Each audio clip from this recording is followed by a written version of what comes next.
Hi, this is Darshan Bhatt from Glovista Investments with a market outlook for the week beginning July 19th. This past week, the macroeconomic calendar out of the US included upside inflation surprises as both June CPI and PPI data came up higher than consensus expectations, while the activity data continued to moderate as evidenced by the June industrial production and the University of Michigan sentiment data. Despite higher than expected June price readings, the Fed Chair Jerome Powell continued to reiterate Fed's dovish stance at its biennial congressional testimony.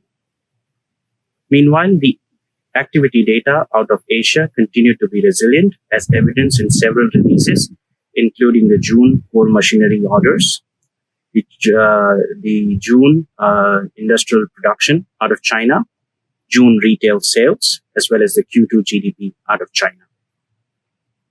This past week also included an update on policy review from ECB, where they tweaked their target in the bullish direction from at or below 2% inflation target to 2% inflation target.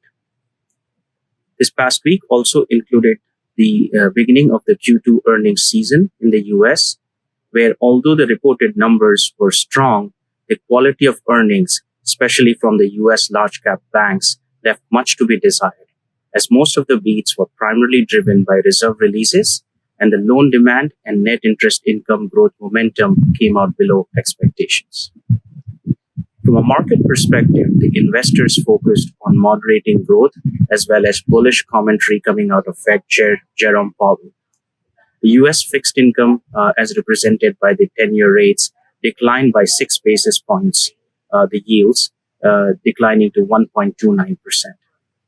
Equity markets pulled back from short-term or overbought levels, with the S&P 500 declining by 97 basis points and the Nasdaq index declining by 98 basis points. From a market internals perspective, it continued to show deterioration, with the Russell 2000 small cap index declining by 5.12%, and the weekly sector performance was led by defensive sectors such as consumer staples, utilities, and real estate. Though from a medium-term perspective, we continue to like equities as an asset class, considering the seasonality, technicals, and the deteriorating internals, there is a potential for a pullback over the near term. From a medium-term perspective, we continue to like value and cyclical-oriented markets and industries, including US financials, industrials, materials, emerging market equities, and select US large-cap tech stocks. From a macro calendar perspective, this week in the US, we shall see the release of June housing starts, leading index, the Kansas City Manufacturing Index, as well as market July PMIs.